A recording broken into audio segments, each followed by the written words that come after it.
Il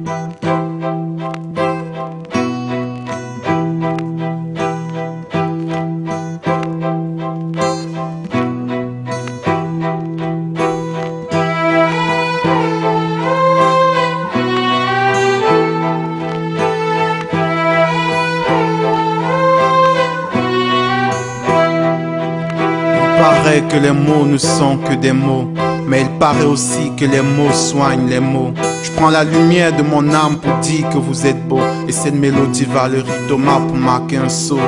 Bonjour chers auditeurs de la Jambo News Channel et bienvenue à la deuxième édition de notre émission Place aux jeunes talents. Aujourd'hui dans Place aux jeunes talents, nous recevons un jeune artiste musicien originaire du Cameroun encore. Lui c'est Joël Mani, de son nom d'artiste Bustamèche. Nous allons sans plus tarder accueillir Bustamèche dans ce studio qui va nous parler de lui-même. Bonjour Bustamèche. Bonjour. Comment tu vas? Ça va très bien et toi? Très bien, merci. Alors, Bustamèche, bon, savoir avant toute chose, comment es-tu tombé en amour avec la musique et quand est-ce que cela s'est passé? Tous les artistes, j'avais dit depuis mon enfance, ça s'est fait progressivement. J'écoute tout style de musique d'abord, de la base. Après, vers 98, 2000, je suis vraiment tombé en amour avec le rap, quoi. Les mots, l'écriture, la poésie, ça m'a parlé beaucoup, quoi. Ça veut dire que tu as commencé par écouter beaucoup de la musique parce que tu aimais la musique? Oui, aujourd'hui même j'écoute toujours, quoi. Aujourd'hui tu écoutes toujours, tu aimais la musique et tu as été particulièrement attiré par le rap. Oui, par le rap. Et parlant du rap, est-ce que c'est le rythme que tu fais essentiellement? Quels sont tes rythmes en fait? Les rythmes dans lesquels tu excelles? On va dire, j'essaie de faire quelques compositions soul, R&B, mais je laisse aux experts, à ceux qui ont une meilleure voix que moi pour chanter ça. Mais je suis en train de me lancer dans les compositions. J'ai pas mal d'amis, beaucoup d'artistes aussi qui chantent. J'essaie d'apprendre à écrire la soul et le R&B. Un peu de hip-hop aussi? Oui, du hip-hop aussi. Et du rap aussi parce que le rap c'est pour moi, quand j'écris, le rap c'est pour moi quoi. T'es tout content, t'aimes bien faire ça, écrire du rap? Moi c'est le meilleur psychologue quoi, si on peut dire ça ainsi. Ma deuxième question, Joël, je voudrais bien savoir quels sont les thèmes que tu développes dans tes musiques. Ça dépend du ressenti présent quoi, de l'émotion, je touche tout. Vous savez, nous les artistes, on aime souvent nous mettre dans une catégorie. Lui il fait du rap engagé, lui il fait du rap gangster, moi j'aime pas ça quoi. Je voudrais me sentir libre quoi, parce que si on me considère comme un rappeur engagé, le jour que j'ai envie d'écrire une chanson d'amour comme un autre artiste qui est spécialisé sur ce domaine, j'aurais peur de la censure quoi. Donc du coup, moi personnellement, j'ai envie de toucher tous les thèmes, mais c'est sûr que je suis quand même, mon vécu m'a pris le temps beaucoup plus vers mon vécu, l'émotion. On me traite souvent d'assez mélancolique quoi, c'est pas grave quoi. Donc assez mélancolique, est-ce à dire que ta vie l'a été ou alors c'est juste, tu prends juste les côtés négatifs de ta vie et tu écris là-dessus? J'ai envie de dire que j'ai une particularité, je sais pas faire, je suis pas spécialiste en musique qui danse beaucoup quoi. Je suis pas spécialiste, je laisse ça aux autres. Est-ce que tu fais partie, est-ce qu'on peut dire que tu fais partie de ces artistes qui expriment leur colère à travers la musique ou alors qui expriment, on va dire, leur ressenti en général à travers la musique? Je dirais que j'exprime beaucoup ma colère, mais bon, j'ai rajouté un peu mon côté festif, parce que j'aime bien ma musique, j'aime beaucoup danser, j'aime les musiques qui dansent, je suis fan de beaucoup d'artistes africains, même beaucoup d'artistes américains, quoi. J'adore la musique qui bouge, mais je ne me sens pas capable de faire cette musique, quoi. Je ressens le besoin d'écrire mon côté obscur quoi. Et c'est la raison pour laquelle j'ai même bien le nom de, je sais pas si tu allais me poser cette question, mais j'ai le nom de mon premier album quoi. Ça s'appellera Drôle de bonheur quoi. Drôle de bonheur. Oui. Qu'est-ce qui t'a inspiré ce titre, Joël? Comme je disais tout à l'heure, je parle beaucoup du mélancolisme, un côté obscur de ma personnalité, mais c'est ça, et ça donne l'impression que lui il est malheureux, qu'il n'est pas heureux dans sa vie, quoi. Mais pourtant non, j'ai la patate, j'ai la pêche, quoi. Mais rassure-nous donc, qu'est-ce qui t'inspire dans l'écriture de tes chansons? Parce que tu écris toi-même tes propres chansons. Qu'est-ce qui t'inspire dans l'écriture de tes chansons? C'est les relations humaines, quoi, ce que je vis, ce que je vis. Ce que les autres vivent aussi, ce que les autres vivent. Voilà, notamment j'ai écrit une chanson, Mémoire du monde, qui parle aux soldats canadiens en Afghanistan. C'est une amie qui m'avait demandé d'écrire ça, donc je suis entré dans... J'ai essayé d'entrer dans la peau d'un soldat qui a laissé sa famille au Canada et qui est en Afghanistan. Mais je suis plus spécialiste de mon vécu, et mon vécu c'est avec les autres, puisqu'on est dans une société où il faut interagir, quoi. Est-ce que Joël a des artistes musiciens, que ce soit aux États-Unis, en Afrique ou en Occident, qui l'inspirent? Est-ce que tu pourrais t'identifier à certains artistes? Bon, pas t'identifier, mais est-ce qu'il y a des artistes qui t'inspirent et qui te donnent l'envie d'aller de l'avant, de faire toujours plus et encore plus? Est-ce que tu as des modèles dans la musique? Oui. Aux États-Unis, il y a un très grand rappeur américain qui s'appelle Nas. Nas, je ne sais pas si tu le connais, non? Un peu entendu parler. Oui, Nas, bon, bien sûr aussi le Tupac, quoi, personnel. Donc, aux États-Unis, il m'inspire beaucoup, quoi.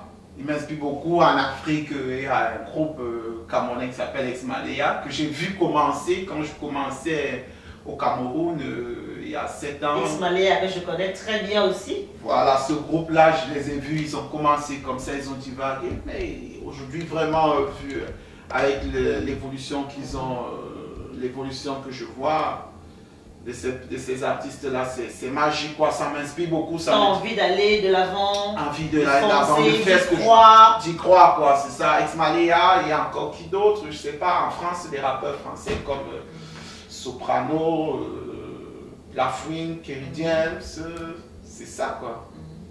Chers téléspectateurs, nous allons faire une petite ponctuation musicale avec Boss Damage.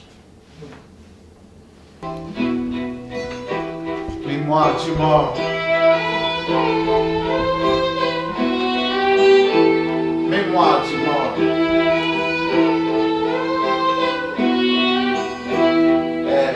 Il paraît que les mots ne sont que des mots, mais il paraît aussi que les mots soignent les mots. Je prends la lumière de mon âme pour dire que vous êtes beau, et cette mélodie va le rythme pour marquer un saut.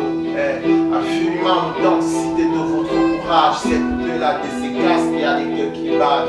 Je te parle pas de malheur, je te parle d'extase, mais cette flamme à la rosée, elle rayonne quand même dans un vase. On se connaît pas, cependant je sais que quand le cœur a saigné, il y a beaucoup de choses qui peuvent se partager. Moi je viens de là où les gens te parlent de Jésus-Christ, et après elles te parleront de fétiches. Là où la vie impose aux hommes des régimes. Si tu doutes, écoute le cri de mon cœur.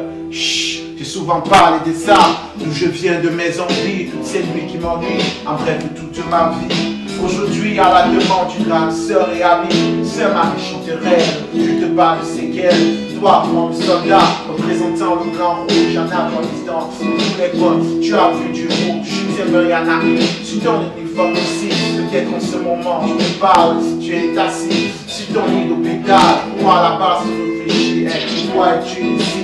Pourquoi tout ceci? Tu penses à ton père, tu penses à ta mère, tu penses à ton fils, à ta fille que t'as même pas dû le revoir, ou bien hier encore, tu te serrais fort dans les bras, et toi aussi tu penses à ton épouse, elle qui porte le fruit de votre amour dans son monde, tu as du mal à réaliser que tu seras ce futur papa. Heureusement que toutes ces pensées te donnent envie d'être un homme fort, de lutter contre les vices et être comme d'autres. L'ami corporel attend pour le futur vôtre. Alors de marcher la tête haute. La réalité du terrain est pénible, oui je vis sur des regards, des visages pistonné, et ce que tu n'as pas bien peur. C'est pourquoi vous donnerez votre vie, vivez tout ça, et moi il dit, je dis, vous êtes des gens bien justifiés, sincères, je ne sens pas de l'argent, au contraire. Vous aurez pu rester chez vous et trouver un travail faire, mais justement, vous parlez d'amour, vous parlez d'amour. Parle d'amour, parle d'amour, le courage t'inspire un militaire. militaire est grand.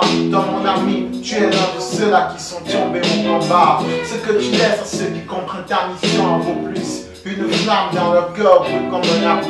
À tous ces cœurs qui vous disent courage, esprit d'équipe, espoir, paix, Dieu, veille sur vous. Et ces soldats qui sont partis, j'en ai fait des essais. C'est bon. De retour dans les studios de la Jambo News Channel avec Bustamesh qui vient de nous ambiancer le studio. Alors, c'était quoi le titre de cette chanson déjà? Mets-moi du monde. Mets-moi du monde. Oui. Et elle parle de quoi, Mets-moi du monde? C'est vrai, j'ai entendu parler de soldats, j'ai entendu parler d'amour, mais je voudrais que tu nous donnes un peu plus de détails. Mets-moi du monde, ça veut dire des gens qu'on n'oublie pas, on se rappelle une mémoire, quoi. Et c'est une chanson dédiée notamment aux soldats canadiens en Afghanistan. Pourquoi aux soldats canadiens en Afghanistan? C'est comme je disais aussi au début de l'émission, c'est une amie qui m'a demandé de le faire parce qu'elle était particulièrement touchée. Elle a travaillé avec des soldats canadiens, tout ça. Et ça a été très difficile pour moi d'écrire cette chanson parce que moi je suis dans ma bulle, je suis pas trop l'actualité, tout ça, l'Afghanistan, je sais pas exactement quel conflit. Bon, là je suis en train peut-être de diminuer mon coefficient intellectuel, mais c'est pour dire que je suis pas souvent très ouvert aux problèmes politiques, pourquoi des gens sont déployés dans telle région, qu'est-ce qui se passe concrètement. Moi je me suis mis tout simplement dans la peau d'un soldat qui va quelque part, bon, sans connaître forcément le problème politique, où il va défendre, il va là-bas pour être l'ONU, entre guillemets, quoi, qui va jouer le rôle, qui va mettre la paix, quoi. Et que, en plein champ de guerre, il a laissé sa famille ici, au Canada, qui est inquiète, ses enfants, tout ça, ses parents qui sont inquiets, quoi. Et j'ai même essayé d'être plus... Et il revient pas? J'ai cité le nom d'une personne dans cette chanson qui est décédée. Il avait juste 24 ans, un soldat qui était décédé, quoi. Il y en a qui reviennent, il y en a qui ne reviennent pas. C'est ça, et je dis ceux qui sont partis ou bien ceux qui sont là. Ah, en fait, c'est un hymne pour louer le travail que font les soldats. La paix, la justice. Et puis le travail que font les soldats en temps de guerre, sans entrer dans les détails. Sans entrer dans les détails politiques, ou bien qui a raison, qui a tort, juste des gens qui sont là pour faire la paix et la famille inquiète. Et je n'ai pas même cité, j'ai dit le drapeau blanc-rouge, ça c'est le drapeau du Canada. Après, plus tard j'ai réalisé qu'il y a aussi d'autres pays, comme je pense la Suisse, c'est blanc-rouge, quoi. Donc en même temps, c'est ouvert à toute personne, quoi. Est-ce que tu penses que tu fais un peu de l'intellectualisme entre guillemets dans tes musiques? Parfois il faut le faire. C'est un niveau un peu élevé parce que j'ai l'impression que c'est pas du blablabla, du terre à terre. C'est une musique assez réfléchie, une musique avec des thèmes solides et parfois même un peu philosophée, je pense. Oui, parfois il faut intellectualiser les choses, les affaires. On n'a pas le choix, quoi. Ça veut dire que c'est intentionnel? Est-ce que c'est pour pousser à réfléchir? Je suis quand même quelqu'un d'intelligent, j'ai fréquenté, donc c'est en moi.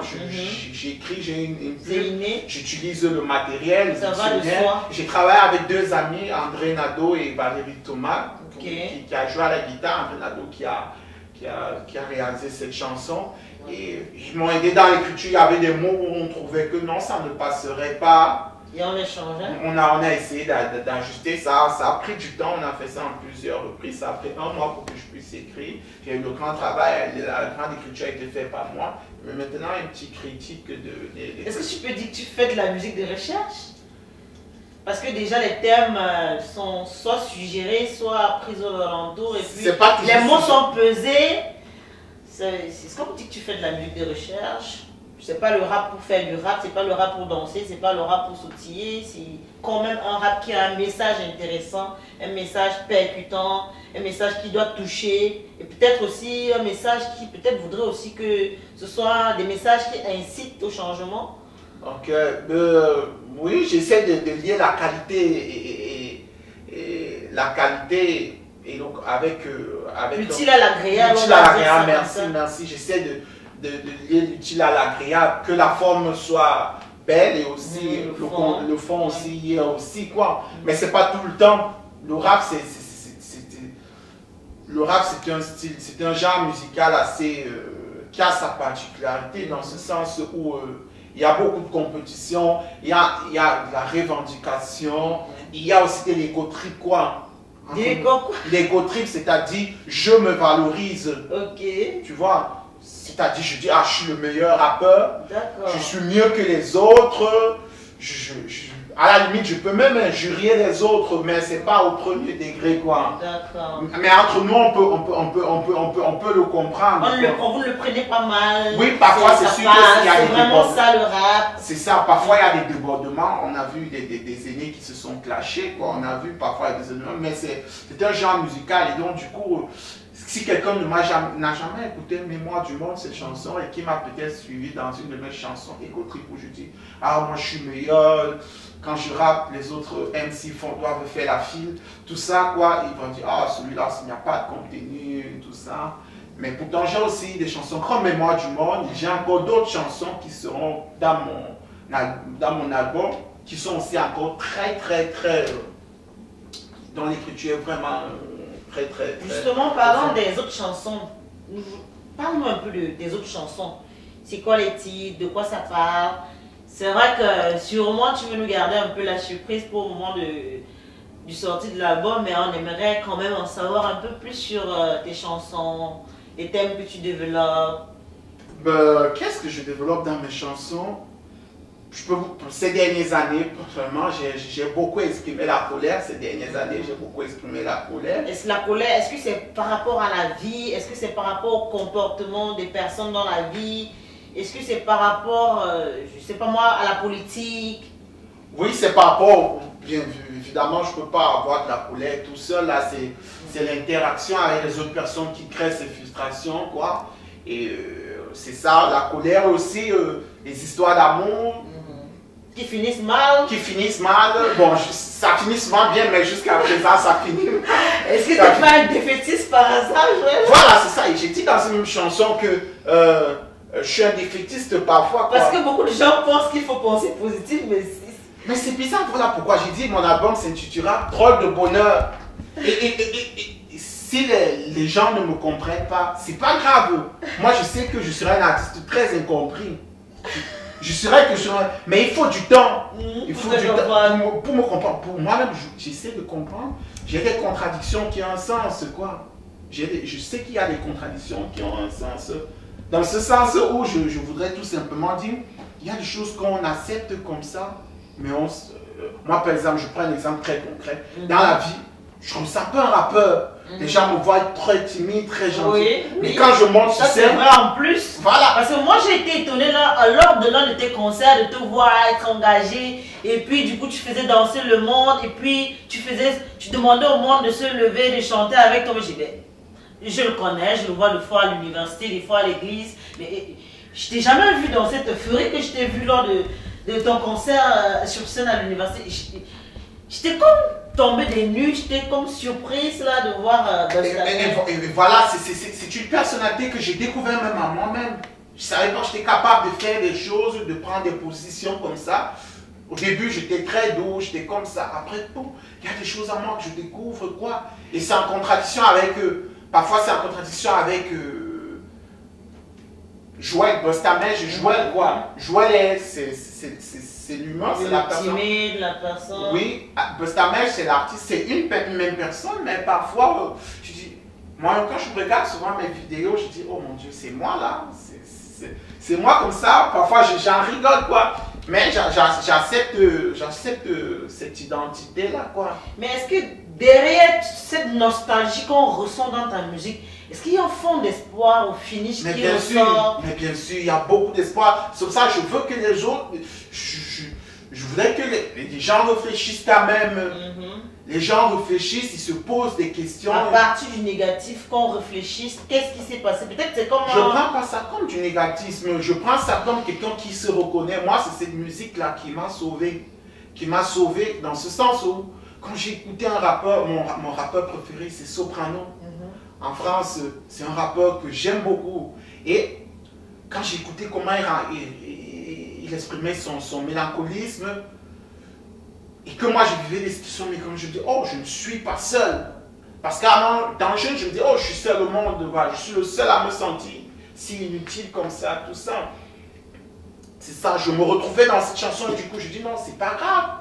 Aujourd'hui, peut-être la majorité ne se... C'est sûr que les gens qui ne se reconnaissent pas dans mes chansons vont beaucoup faire de brouillard, il est pessimiste, il n'a pas d'espoir, tout ça. Mais cette personne-là oublie qu'il y en a quand même 5 personnes, il y en a quelques personnes qui se retrouvent dans ces chansons. Et du coup, tu ne peux pas plaire à tout le monde. J'ai un genre musical dont certaines personnes vont adhérer, d'autres personnes ne vont pas adhérer.